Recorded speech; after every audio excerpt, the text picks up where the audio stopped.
Yo, were you born in close to the beginning of 2000s or maybe late 1990s? If that's the case, and especially if English is not your first language, this video is going to be perfect for you. Deus Ex Human Revolution came out all the way back in 2011. Do you feel old yet? And this video I'm going to tell you if it's still worth playing this game and how it felt playing this game after so many years. Before we get started though, I gotta tell you one thing. I never wanted this. Alright, I had to get that out of my system. Now, I've given you two criteria very specifically because I want to share my story of replaying this game after so many years. First of all, why do I care if you were born around 2000? Well, it's because you would be around the same age that I am right now. And when Deus Ex Human Revolution came out, I was less than 15 years old. That means I had zero experience with RPG games that have deep dialogue systems. I barely had any experience with stealth games. Strategy, planning, tactics. The closest I've ever got was when I was playing Counter-Strike 1.3, 1.6. I played some Source 2 during those times. And then it was Call of Duty, Battlefield. It was go, kill, shoot. What's a dialogue? What's thinking and being really strategic about what you want to do? What's picking different routes so I can get to the best results? Man, throw those out of there. Running and gunning, that's all we need. That was my mindset. I mean, I was too small to really understand anything else anyways. So when this game came out in 2011 and I bought it, I played it in total around 20 hours.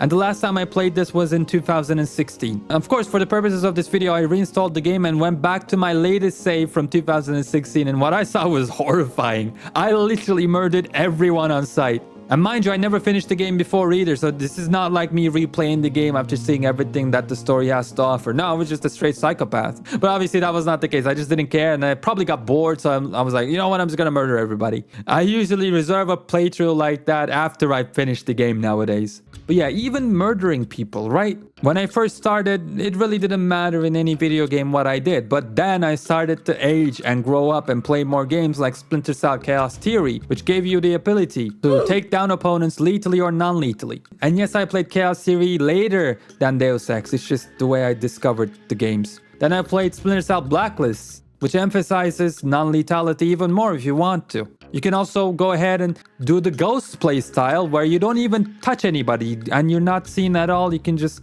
go through the levels. So that was like the third time I was ever really exposed to a gameplay style where you don't have to kill every enemy you see. You totally don't need to. In fact, sometimes it feels more satisfying if you can just sneak around without getting noticed throughout the entire level. And then I played games like Dishonored, which made killing somebody much more of a moral decision in the game, and it affected the story.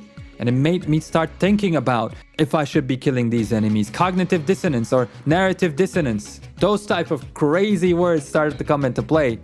For those of you who don't know, narrative dissonance in video games is your character saying one thing in cutscenes and doing completely the other in actual gameplay. So your character could be like the saint during the cutscenes in the story, but once the gameplay starts, you're like decapitating people, destroying people. That's a bit of a dissonance right there. So I got cultured as a gamer, but then I got cultured as a person because I started to hear more about Area 51. I did a bit of research. I watched YouTube videos, as all of us did, I'm sure, at one point of our life. I started hearing about other conspiracies. I started learning more about religion and history. And technology started to be more and more of a talking point in real life, in our actual news, in other entertainment media. The same type of technology, the same type of conspiracies that are heavily mentioned in Deus Ex itself. One of the devices, it would be basically implanted in your skull. So, but it would be flush with your skull. So you basically... All of which went all the way over my head the first time I played it. Just like the intention of the developers with the gameplay itself. And then my second criteria was about English not being your first language. Well, when I was a kid, I could speak English. I was decent at it. I could tell you that I was hungry or stuff like that. But once we got into some deeper introspective conversation, subjects that are a bit more difficult to understand, I was toast. I had no idea, obviously. That combined with a lack of life experience obviously made me miss a lot. But around the beginning of this year, when I watched Mapo, shout out by the way, he's a great YouTuber, he started playing Deus Ex 1, which is a game that I was already very interested in, but I could never get into it because it came out in 2000, and although the story and the dialogue is pretty cool, I knew this already because YouTube recommended me a whole lot of clips that just blew my mind. Like, what, this game came out in 2000 and the things that the NPCs are saying are so relevant to today. This game is way ahead of its time. Number one, in 1945, corporations paid 50% of federal taxes. Now they pay about 5%. Number two, in 1900, 90% of Americans were self-employed. Now it's about 2%. But yeah, the gameplay, it just doesn't do it for me. You know what I mean? So I decided, hey, I like Maple. I'll watch this game from him. And the more I watched it, the more I was impressed. It also made me realize that all the things that they had in the original, they really improved upon in Deus Ex Human Revolution. And yes, watching Maple series on Deus Ex 1 was finally what pushed me over the edge to return to these games and give them a fair chance after all these years and see what's up. And boy, I do not regret doing this at all.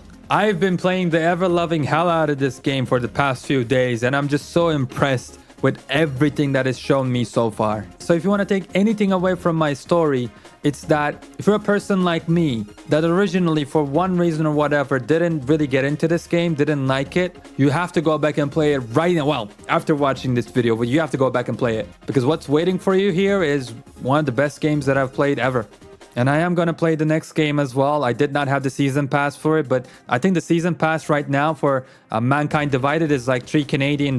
So just go buy it, even if you're not going to play it, because it's so damn cheap. So that was if you should play this game, why you should play this game. What about how it feels to play this game? Well, first impressions are everything. And although, like I said, I played this game when I was a kid, it was pretty much a clean slate because I've forgotten basically everything besides the main character's name, which is Adam Jensen. And this game starts you off in a office, right? And then you have to meet your girlfriend, right? And she takes you around a tour of a laboratory. I thought that's how it immediately started, but no, it starts you in an office and you can go ahead and check out this office. And there are so many details, even at that beginning. You can look at the toy car, you can read the emails, and Adam Jensen comments on everything. And Megan, she comments on everything too. And the writing is pretty darn good, I gotta be honest. The dialogue is really good, and the choices you make for the dialogue is also very good. I love the dialogue menu too, because you have the simple, words if you don't want to pay too much attention to what you're saying, like confront, defend, angry, whatever.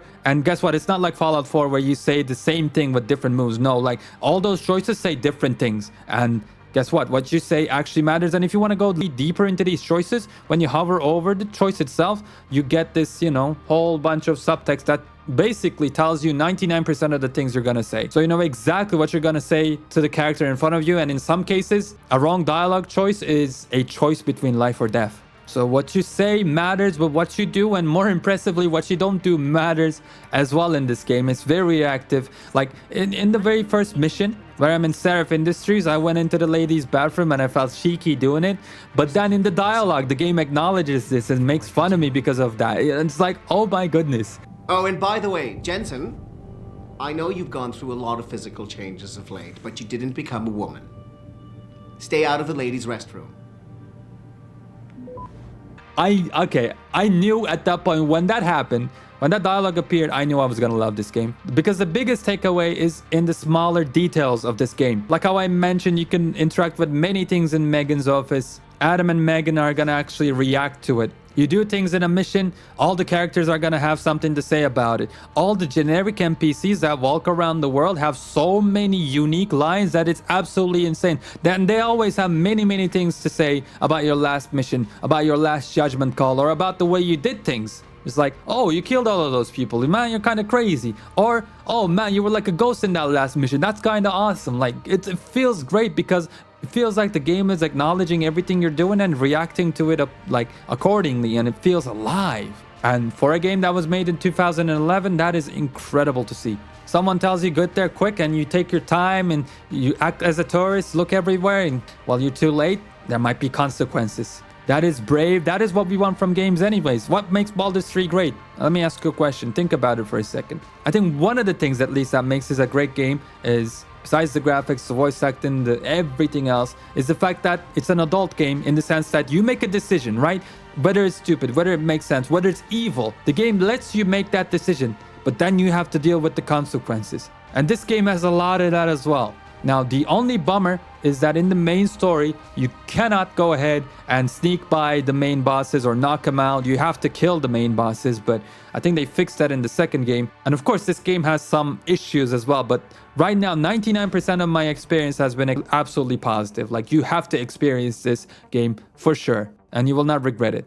Like, I don't remember ever having this much fun just sneaking around in a video game. Normally, I am just like when I was a kid, running, gunning guys, shooting everybody down, making explosions everywhere because it's cool to see. Speaking of being lethal in this game, by the way, and shooting people, when I get caught while I'm sneaking, I love the battles too because you can take out your enemies in a couple of bullets and they can do the exact same to you. And the AI isn't crazy. They either, if they're alone, like they go to cover. Maybe if they're 2 people, they still go to cover. If they're 3 people, they start bum rushing you. If they're elite soldiers, they might do different tactics. Or they might just throw a bomb at you to get you out of cover. And again, as soon as you're out of cover, 2 shots and you're dead. But getting a headshot feels satisfying. And the death animations are fun. And the game really challenges you, even on normal mode. If you decide, no, I'm not gonna sneak, well, good luck then. Good luck. All of the augmentations that I unlocked so far seem to be useful, and they actually changed my playstyle. Like, I unlocked this parachute augmentation, where it lets me fall from any height without taking any damage, because fall damage is brutal in this game. I used to just avoid every high place as I possibly could. I'd be scared. Now, I don't use stairs anymore. I just jump down all of the rooftops. I don't care. Yeah, all the big flashy stuff in the game feels great. And again, going back to the small stuff, like how they handled the texts in the game, the journal stuff, where you can see which text or email is the newest one you picked. If you find a code in an email, it will now automatically show up once you're trying to unlock a keypad that's related to that code, or a PC, and that's lovely. The quests are explained very much in detail, so if you're ever lost on what you're gonna do, you can go ahead and rely on those. And I think this might be the smallest detail of them all, but I think it's the coolest, is the screenshots you're looking at right now. When I came upon this poster in-game, I was like, oh, which Final Fantasy game is this? The character looks really nice. Because I'm thinking this is a game that's already out in real life. But no, Deus Ex obviously takes place in the near future, let's say. So that would mean we wouldn't have Final Fantasy 17, 18. We would have Final Fantasy 27. And if this is the art style, if this is the cover of it, man, I actually want to play that game. But you see, little Easter eggs, little cool stuff like this just show so much passion, so much love put into this game. And the menus, the overall style, the music, oh god, the music. I can't wait to finish this game and then just listen to the OST and add it to my Spotify. I mean, I love the music even in the first Deus Ex.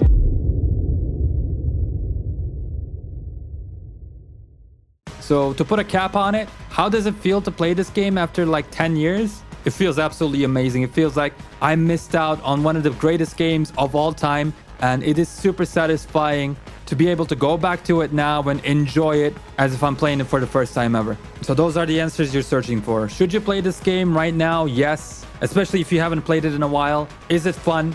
100%, and I cannot wait to play the second game and make a video about that as well. And it's so sad that from what I can remember, they ruined this series and it couldn't sell well enough to warrant a trilogy. Because what they got going on right here, right now, if this came out with modern graphics with the same exact everything, and I mean it, the gameplay can be the same, the dialogue can be the same, just updated graphics to PS5 and Xbox, whatever the newest one is. This would be the game of the year. I'm not joking. So, yeah, play this game.